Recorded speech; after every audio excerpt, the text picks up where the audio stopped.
What's up?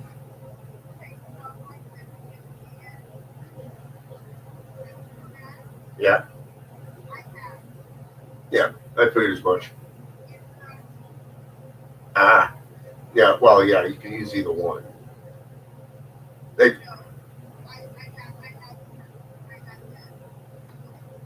all right. Okay. It's appreciated. All right. Bye.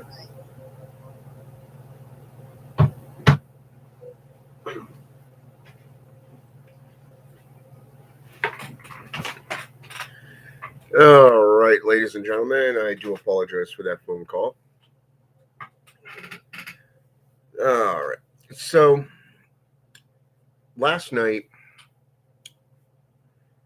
and the day before, I've had a couple of conversations with some brethren on fears. The fear of those that practice the black magic, the arcane, and occultism in general. It doesn't matter what tradition you're in, the main world fears you. They don't even stop to wonder why do they fear you. So I was thinking about this morning and last night because it was something that I thought needed to be spoken. Not many people speak on the truth of why a black magician, a warlock, a Marimberos, a Bokor, whatever tradition you follow, ends up becoming solitude. You end up in solitary confinement, if you will. You lack friends. You don't really associate much with people.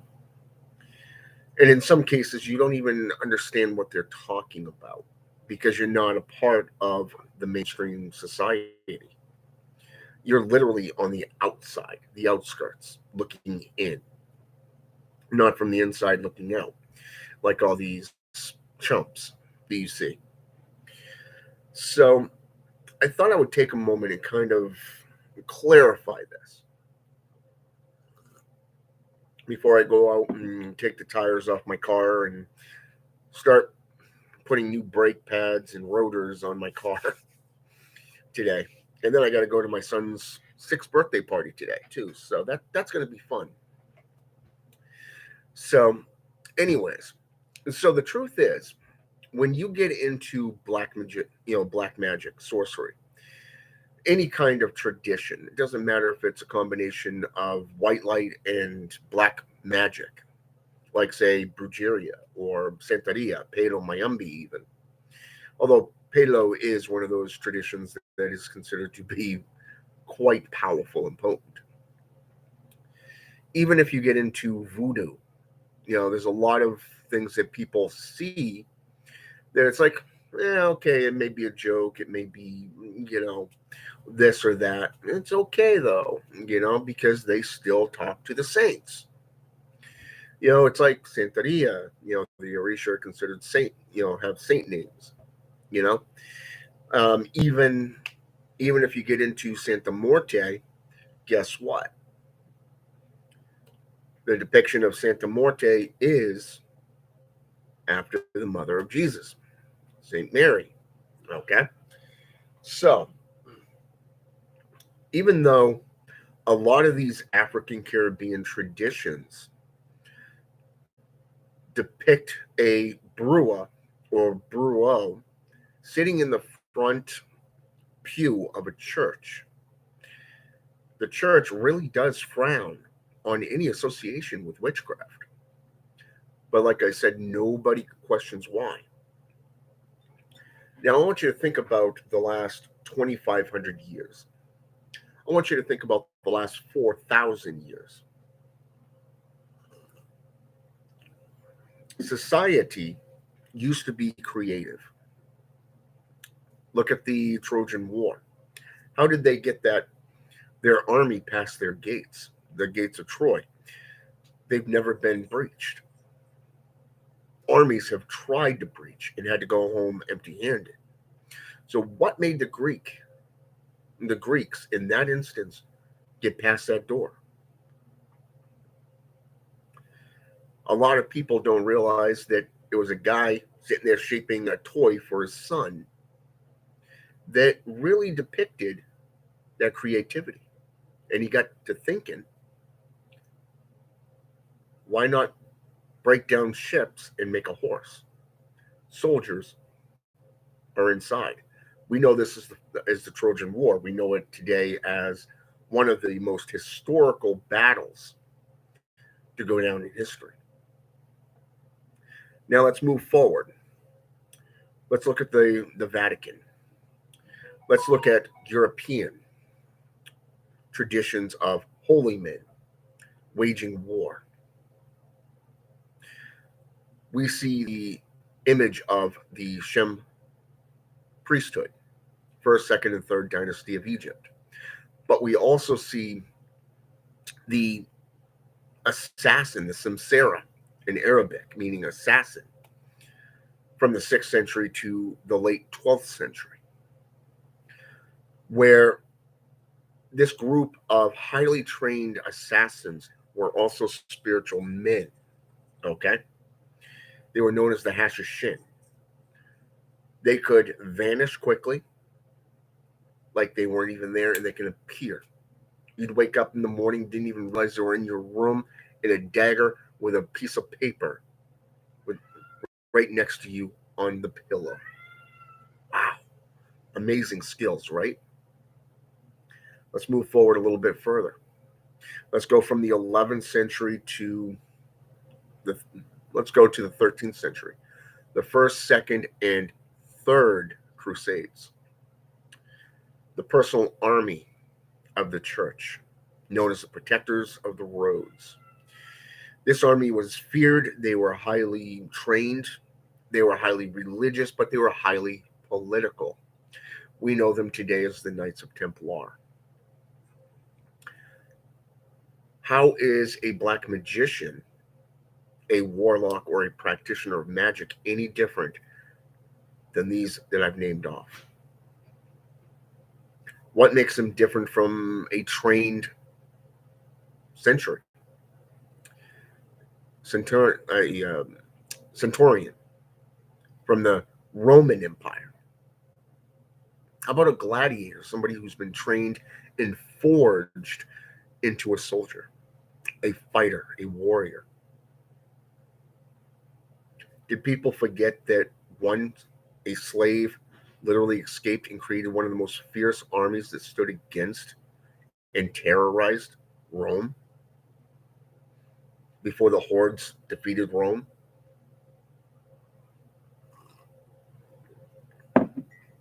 Seems that way, right?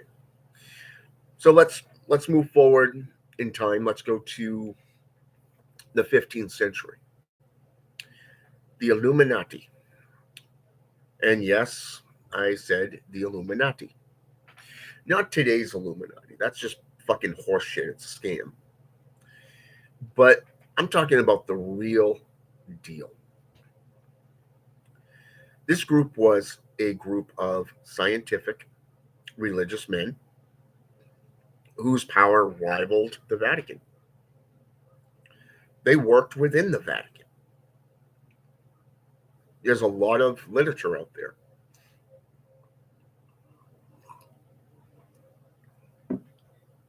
Every one of these groups were shut down by the Vatican. Every single one. The Druids were wiped out by the Roman Empire, who believed in God, not just their own individual pagan deities.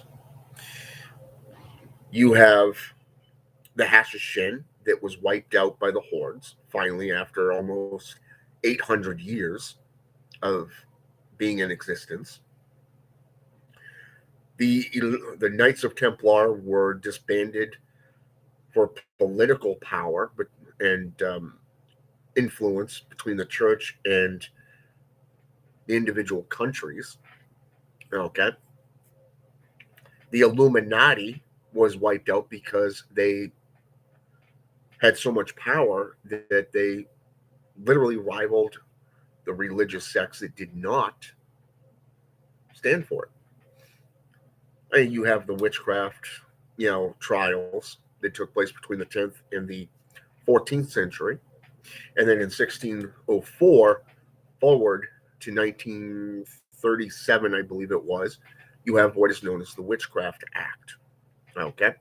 Even in European law, you have what is known even today as in Parliament as witchcraft, the witchcraft laws known to be associated with fraudulent activity. Okay. And what's interesting about that is even in today's world, we're still seeing this lack of knowledge. We're seeing the lack of understanding about where these other traditions came from. Nobody really traces them back to their roots. Very few practitioners actually do. I have done videos where I've been called the Antichrist, an archdemon, a devil, evil. I have been literally told to my face by Christians that they have never met anyone like me. And I've always found myself isolated, alone. People fear me without even knowing me. Now, why is that? Well, what did I just name off? People who are different. They practice something different. Now, I was talking with my mother and my son's grandfather last night while they took me up to get the brakes and rotors for my car. And we were talking about animal sacrificing, human animal sacrificing. And we were doing this from a religious perspective. And it's like people forget that Christianity and Catholicdom was built on the blood and bones, the very corpses, the foundation of murder, mass murder of multiple pagan practitioners across the world. Most recently, right up here in Canada, where they found, I think it was a school or someplace up here in Canada, that they found like anywhere from 150 to 300 corpses of indigenous people underneath this one foundation. And it really shined a bad influence on the Catholic Church because I think for the first time, people have actually started saying, okay, these people were here. Why were they there? Why did they build over them? But they're not really looking at the church's history, okay? Because they can do no wrong in the eyes of God or their um, their religion, right? Wow. So okay, but yet in the Torah, and I'm going to go back to the Torah here because this really shines light on Jewish customs. It shines light on Hebraic systems of practice, but it also builds on their tabernacle. Okay. And I want you to kind of pay attention with me here because of the fact that this is very, very important information. In the book of the law, you have what is known as the sin offerings, the burnt offerings, even. I believe it was a woman by the name of Valerie something. I can't remember her last name, but she spent a lifetime, like 40 freaking years, studying just the tabernacle, how it was constructed from the Old Testament perspective. She did one hell of a good job. I mean, you unfold these pages and you see the entire ritual being unfolded from the outer to the inner temple. You have the corpse, the flesh, the body of this animal being put on a slab underneath the hot sun. You have its entrails ripped out, pulled out from its cadaver, and laid in front of a crucifix.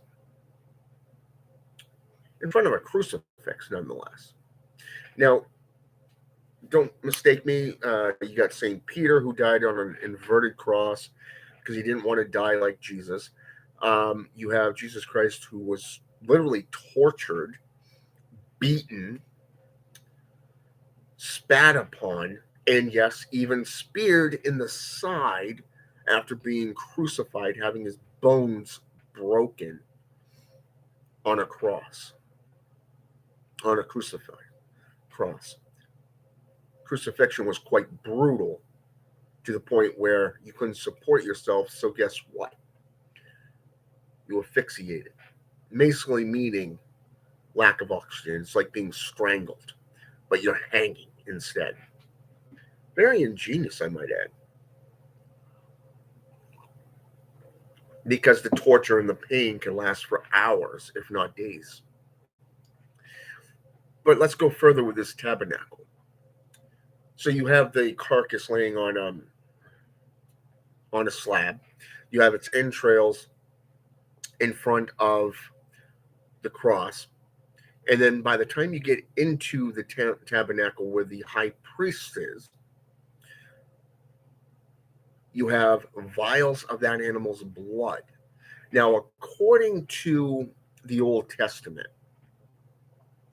of various different denominational Bibles, going as far back as the Vulgate Bible, 16th century, really says that this turns on their God.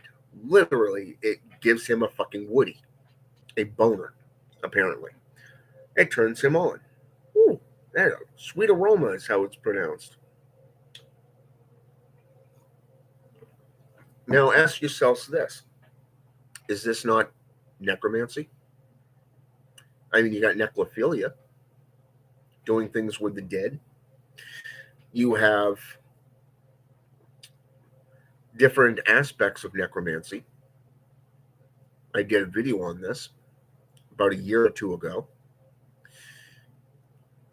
Went down the list on what each topic meant and what it was associated with, from being a cannibal to sleeping with the dead to literally removing the bones from the dead to do rituals, rites, and even praying. You got reanimation and conjuration of the spirit. Now, think about what they did in the New Testament. They stoned several people, brought people back from the dead, namely a little girl and that of Lazarus, you know, Lazarus, back from the pit. Let's see, the Centurion's daughter. And this is necromantic practices, reanimation. You have the fact that he's controlling the weather, the elemental weather patterns such as water and wind. This is considered witchcraft. Okay. But yet, every denomination of Christianity swears up in down one sign, down the other, or up one sign, down the other, I should say, that witchcraft is evil. It is vile. It is of the devil. But yet, nowhere in the Bible does it say there is a demon outside of Legion. What it says is that in the New Testament, in Mark, the book of Mark, is that a man lived by the water, a river, the Jordan, by a cave system. He was mad, he was mute, deaf, and blind. And that it turns out that Legion was there and he was cast out of the man and put into swine, which in return ran into the water, drowned and died. Nowhere in the Bible does it say that there are demons. Nowhere in the Bible does it say that Satan is the enemy of God. Nowhere in the Bible does it say that Satan and Lucifer are the same being. Nowhere in the Bible does it say that Satan went to hell. Nowhere in the Bible did it say Lucifer went to hell. In fact, all it says is that Satan strolls into God's kingdom, does an office duty, basically meaning, hey, I've been watching your people. They're not living right for you. Wow. And yet it was Yahweh that sent him after the people, right? And then let's fast forward from Job 1, chapter 1, to Matthew's chapter 4, New Testament, the Gospels. Satan is fulfilling an office duty yet again. The temptation of Jesus, the man, Jesus of Nazareth, not Jesus the God. Hmm. So when you look at this, what does it show? Nowhere in the Bible does it say he's the enemy of God. He affiliates with God. Okay. But yet, throughout the Bible, you see human and animal sacrificing, you see slavery, rape, murder, torture, and mass murder, both from their God and the followers. The church, in reality, has done the exact same thing for over the last 1,000 years. Hmm. So, why is it that black magicians are feared? Why is it that sorcerers and sorceresses are feared? Here it is. We're not part of the world. We don't really associate with the world except to help our clientele. We spend our days learning to better ourselves, our practices. The more knowledge that you gain, the more apart from the world you really become. When they say that knowledge is power, they're not joking. People fear power. They fear what they don't understand. And this, set in with mental manipulation, really sets into brainwashing steps to control the masses. Okay? Now, you think about all these individuals wanting to get rich, people that want to become famous. Okay? Think about that for just a minute. All these Illuminati types, from European to Americans, they're nothing more than cons, because if the Illuminati was actually real and around today, what makes them think they would tap your sorry excuse for an ass? What do you have to offer them? What do you have that would even interest them as a group? Now, you remember what I said earlier about them? Scientific. They were into astrology. They were into alchemy. They were into a lot of things, not just religious worship and faith. This has made them feared by the mainstream Vatican, the Roman Catholic Church, not the Catholicism, not the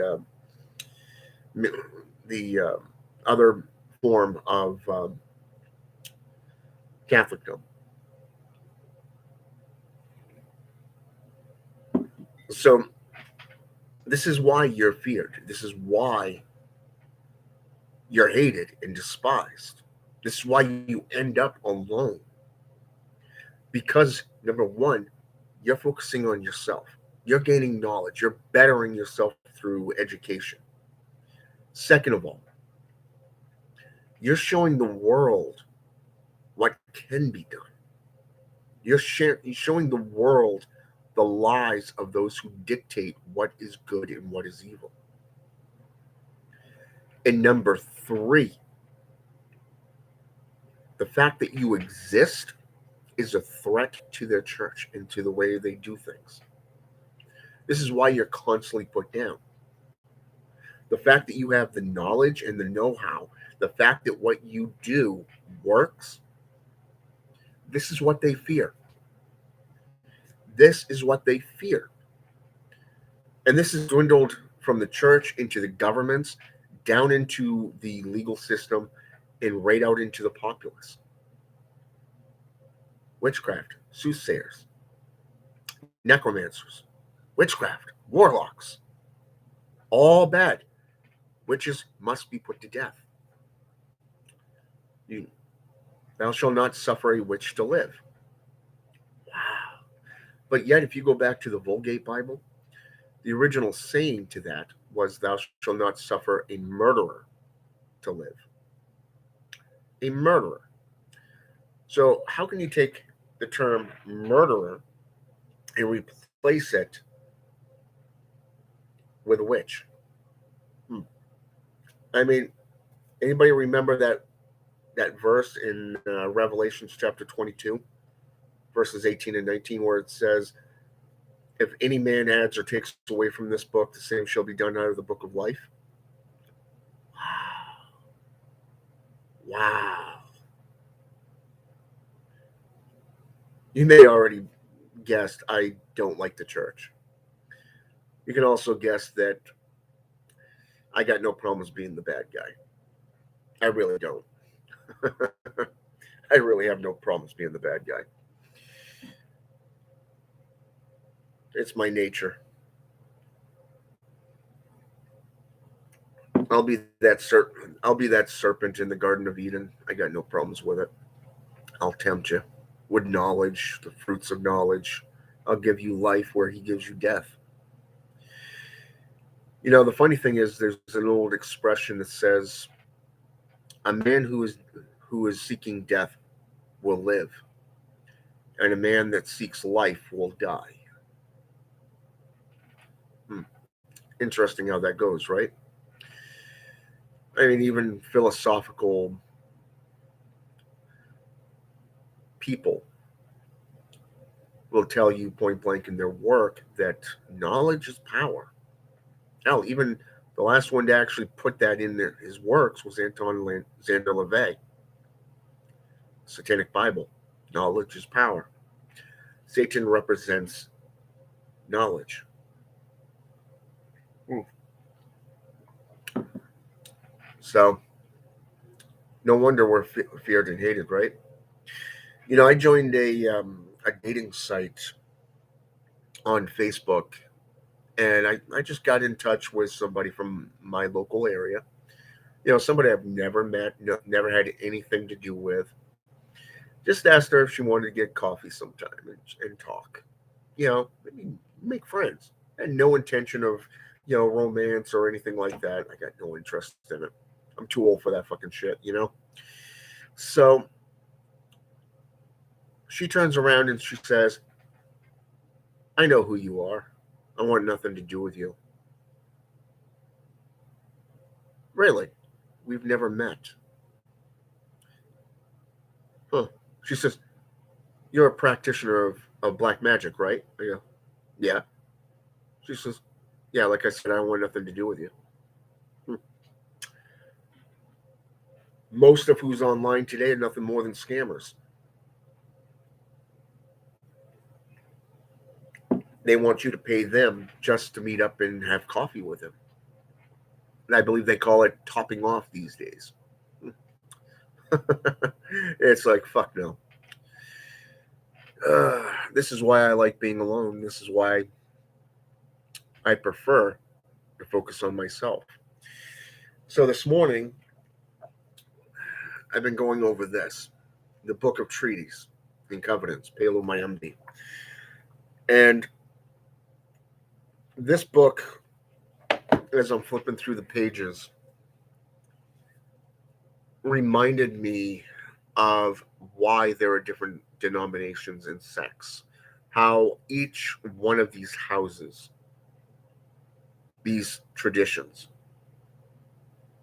going all the way back to the Congo region, Benin, Nigeria, Ethiopia, Malawi, the Congo, or even for that matter, European, be it Mesopotamian, Babylonian, Sumar, Slavic, Gaelic. Each one of these groups has its own knowledge, its own rich history.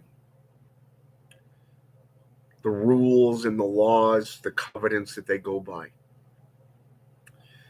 And I started thinking about history, the very depictions of practitioners of witchcraft being honored, consulted before any action in African based traditions.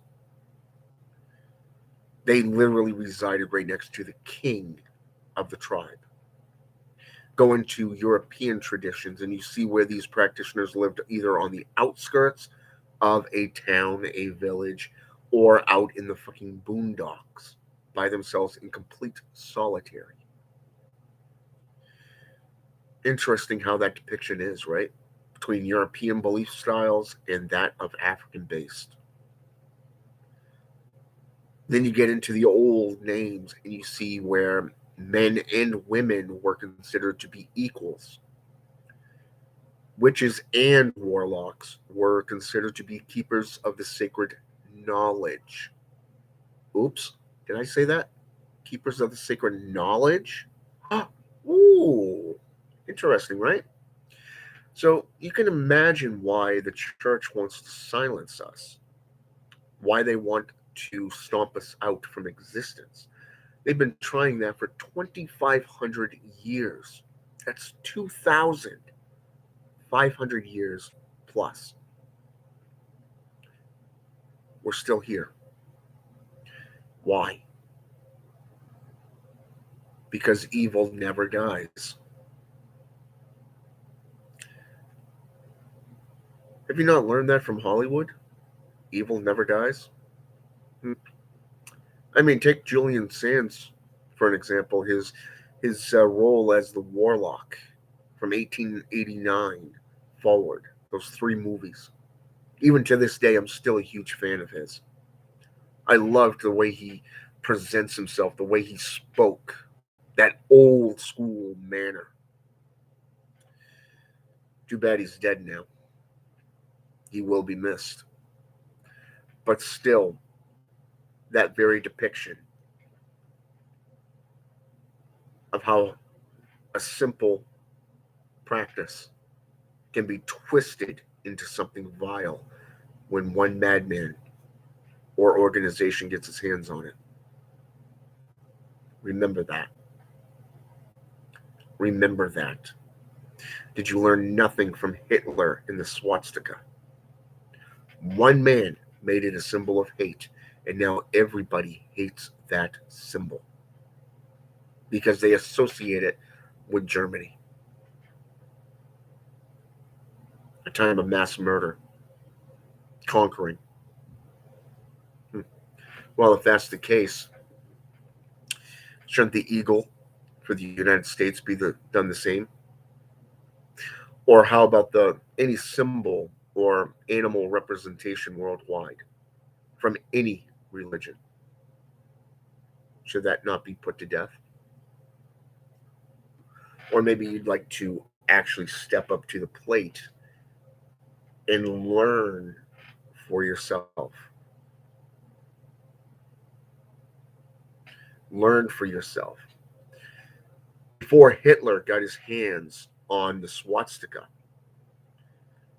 it had over a dozen names stretching back hundreds of years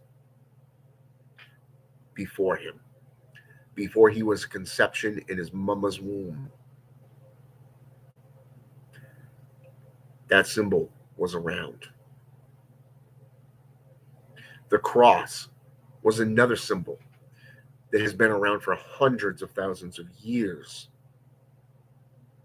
long before the Catholics took it up, long before the mainstream JCI took it up. long before the inverted cross became associated with Satanism and St. Peter. The circle, a geographic shape, or the triangle, has even been watered down, corrupted. To pagans and Wiccans, the circle is one of protection. If they actually did their homework, it's the circle of empowerment. It empowers your rites and rituals. When you get into the triangle, be it verted or inverted, it manifests powerful Trabajo. It empowers your rituals a hundredfold.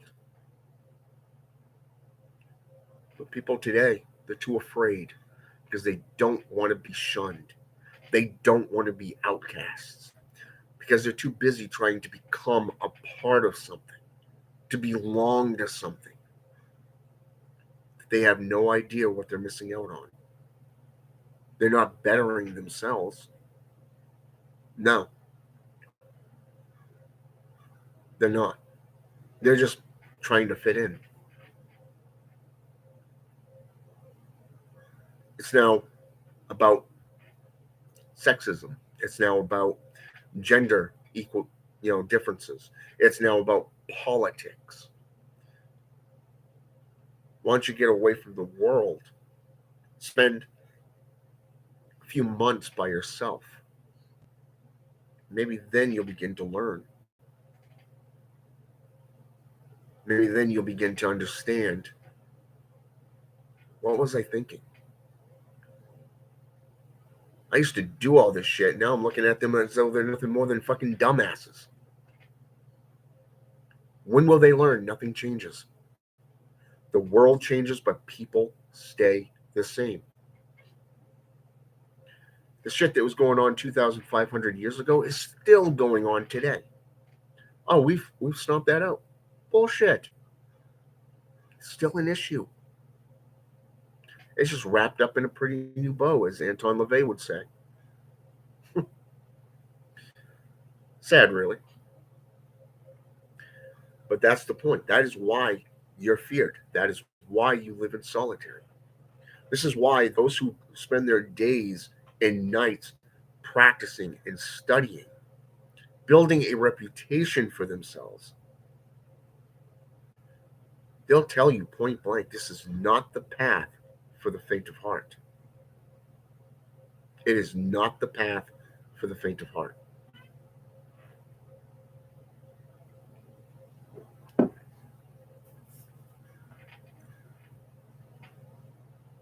It's just not.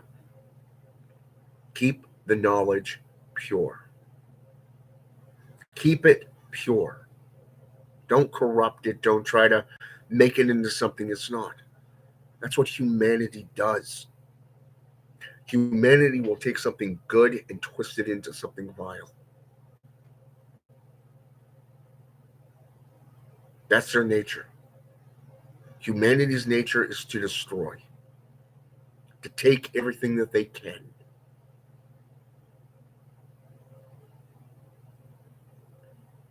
A practitioner of the arts, a true practitioner, is more interested in elevating themselves, bettering themselves through knowledge, through understanding,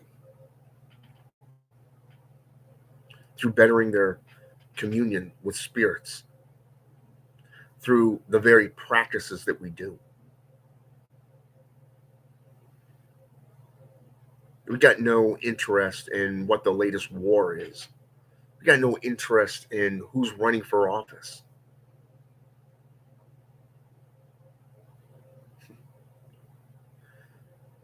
I was at work the other day and we found out that my current general manager is getting done today.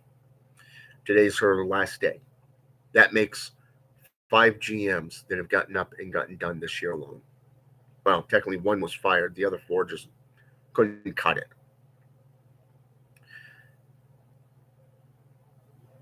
But yet, The theme is that our newest general manager, starting next week, this individual is supposedly been there before. Everybody wants to know who it is. It's like, why don't you put your phone down? Why don't you stop gabbing and help the customers? You want to know why my coworkers don't like me? Why I don't associate with them? It's because I have no problems telling them, go do this, go do that. That is why I'm the primary baker. I'm one step above a crew member and one step below a shift lead. So when the shift leads and above are gone, I'm the one in charge. I really don't want to be in charge, but guess what? My title and my duties require it from time to time. But here it is. When you get into a religious prospect, I'll call it a prospect because you make a deal with the spirit. You align yourselves with a certain force, be it Gahana, be it the celestial, be it nature, whatever. You have certain responsibilities and requirements that come with that position. If you're working with Belial, what does he bestow on you? Senatorships and titles, right? Positions of importance and power. Go back through historical and philosophical texts, and you see where people like Marcus Aurelius was a major political player.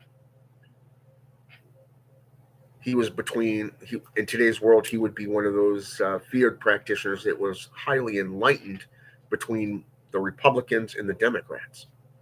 He could be with either one and tear them to shreds. Nobody would fuck with Marcus Aurelius.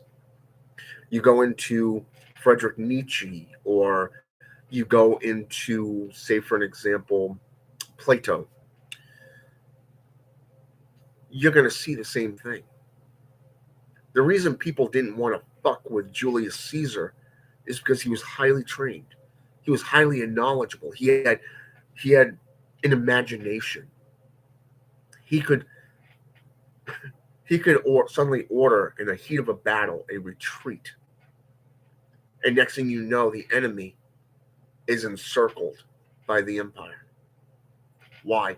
Because he knew that if they signaled that retreat, that they would advance. So he'd pull the center back like it was collapsing, and everybody just went, let's break through. Let's fast forward a little bit. Alexander the Great. This man was incredible, highly knowledgeable, undefeatable in battle. At least that's the way the myth goes. But yet it took a virus to bring this man down. A virus. A virus is what took this man down. He refused to die in combat, but yet a virus he succumbed to. Amazing. Throughout the life of Jesus of Nazareth, he was unbeatable. Nobody could find fault with him.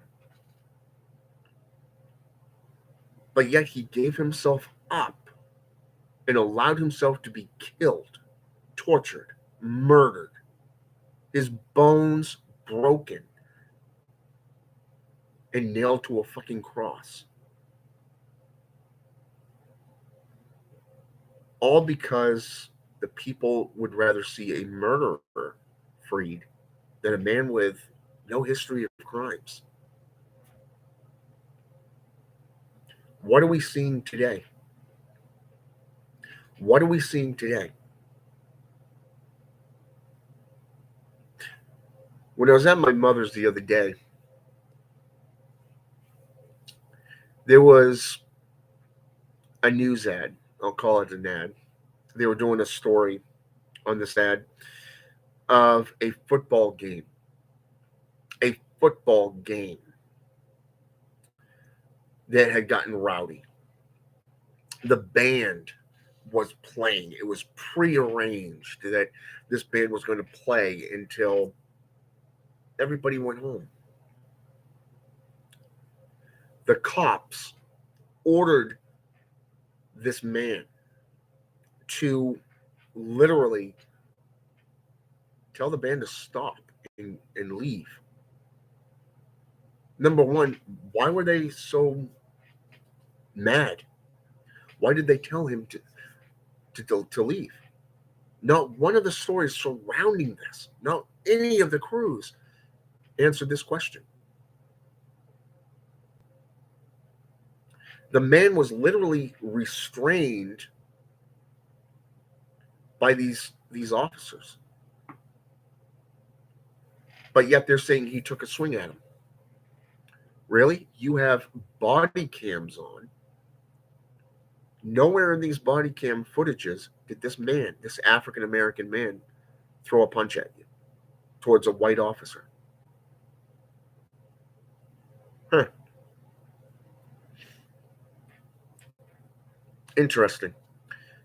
Kind of reminds me of that father. And yet you said that these officers literally tased the man, tased him. Didn't have a clue if he had a pacemaker or anything. Just tased him. There was a footage a while back. A father holding his newborn on the nursery floor. Guards came in and tased that father while he was holding his newborn, claiming he was trying to kidnap it. Number one, it's his own child. Why would he need that? Use your heads, right? Well, let's fast forward a little bit. A woman gets stopped by the police. This woman's on the ground. She's already been tased, and the cop repeatedly tases her. This is caught on body cam footage. Body cam footage. Okay? So you're claiming the person's resisting arrest, kidnapping, throwing a punch. Why are you fucking lying? You see, this is the reason riots start.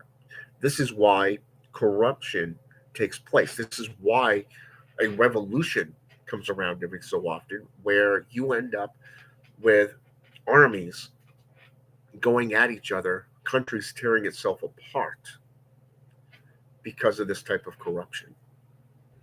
Yeah, I'm reminded of that 12, 13-year-old kid that drew a gun on an officer.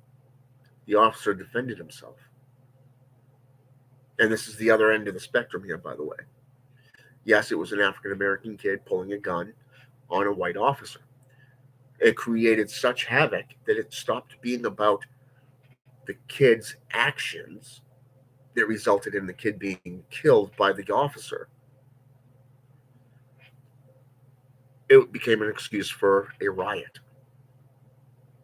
Buildings being burned to the ground, numerous properties being destroyed. Can't tell you how many people got beaten up or tortured or murdered during that riot. But it's there. Even in the last year or two, we've seen police brutalities take place. But what about other areas? Well, we've seen how, I don't know how many Catholics, Baptists, ministers have been arrested for sexual misconduct towards children. We've seen where the church has been called out on numerous scandals, starting with Canada. We've seen the people in Hollywood being, oh my God, they're possessed. I mean, look at this. I mean, their eyes go black. Did they make a pact with the Illuminati? Use your heads. What do we have for technology around today? If you take a VHS player and you record a segment, and then you go back and you sit there and pause it, you keep hitting pause, of course, eventually that person's eyes is going to go black. Hmm. But they don't think about this. So again, it comes down to knowledge. It comes down to stepping up and going, hey, I may be the bad guy here. Call me the devil if you wish. But I've seen this type of thing before. It has nothing to do with spirituality, it has nothing to do with Satanism, it has nothing to do with the Illuminati. It's technology, people. It's human nature to fear what it does not understand. They want to be told what to do. They want a place to belong, to feel a part of something. If they were actually forced to live on an island by themselves, they'd probably die because they wouldn't know what to do. How do you scramble? How do you create a spear for fishing, or how do you create a net for catching fish? How about how do you create a bow and arrow from vines and a twig?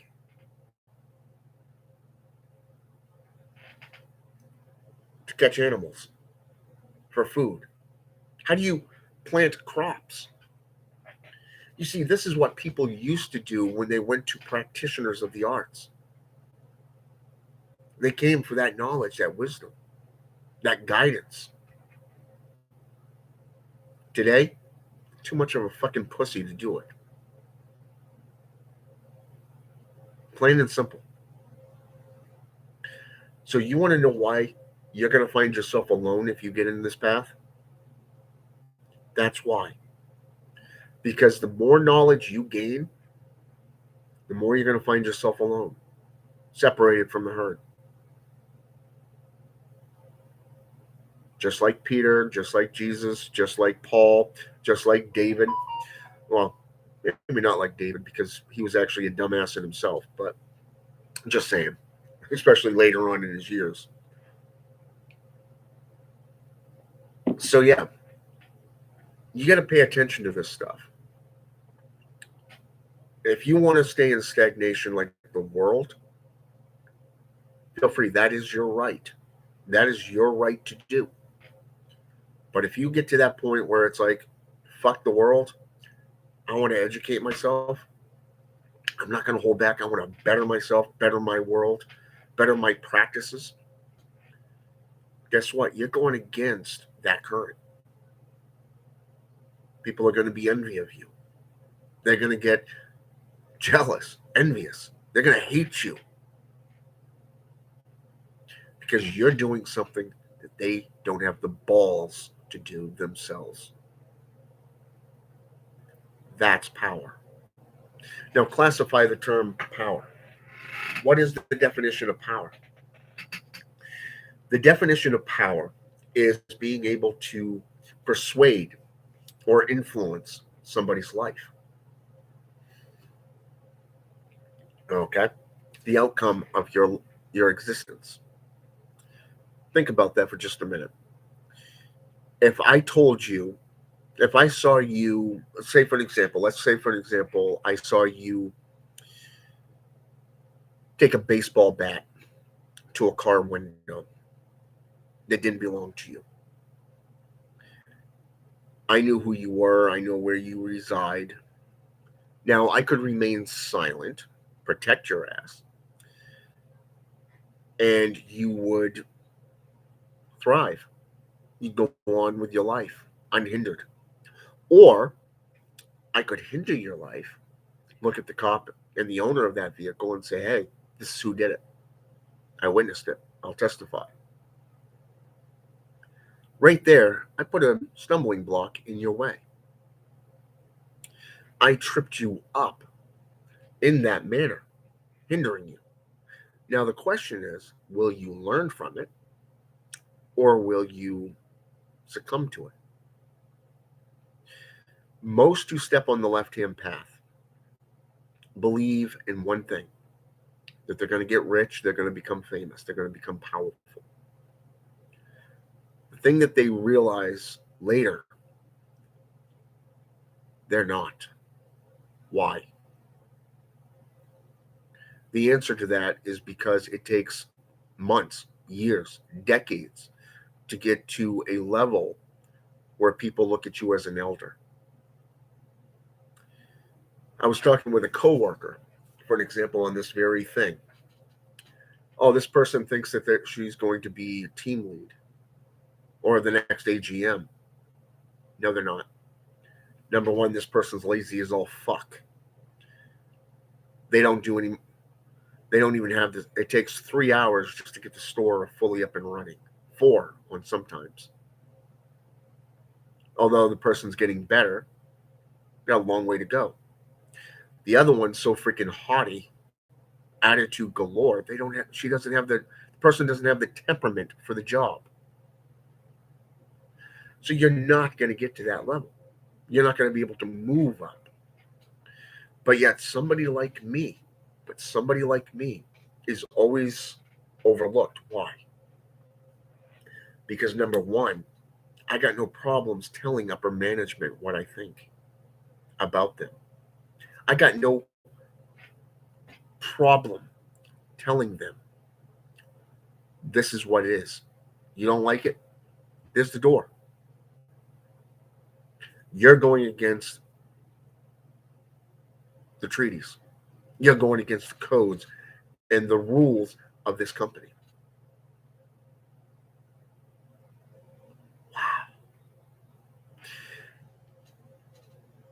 But if you blow up once, just once, and you lose your cool once, and you force their hand, you've hindered them, you've angered them, you've moved them to act. You've moved them to act.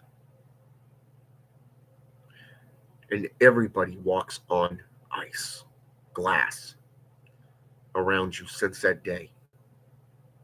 Why? Because you did something that forced their hand. You see, that's something that takes place over time when you become comfortable with who you are and what you do. It takes time to develop that level of courage, that level of how should I say this, confidence in yourself. I know my shit. I know my job. I know what I do. You're not going to stand in my way because I will walk over your rotting corpse. But you got to be careful though. Pick your battles. Know when to do it and when not. You see, this is the art of seduction, really. The art of warfare. You got to choose your battles. You can't win every battle, and you know that. So you got to see everything unfolding. It doesn't matter if you're in your temple. It doesn't matter if you're dealing with another religious sect. It doesn't matter if you're dealing with the workplace. It doesn't matter if you're dealing with family. You're going to have to know when to speak and when to remain silent, when to act and when not to. And that, my friends, comes in time. That's why practice makes perfect. Know your shit and you'll rule, or remain stagnant and go be a part of the world. Me, I do me. I could care less about you. But that's just me. So, Judy Carter, Jeffrey 524, and Leo Blanford. Yeah, Leo Blanford. Well, welcome to the channel. But yeah, so this is why I always tell you, point blank, whatever you preach, always back it up with numerous sources. And always make yourself available to the public because you answer not only to the public, but to those spirits that you work with. You're in power because of them. All right? With that said, have a good night or good day, depending on where you're at. All right? If you like the channel and you want to learn more and stay informed, feel free to hit that notification button. Hell, even subscribe if you want to. All right? With that said, I'm out. Have a good one. Keep those horns up.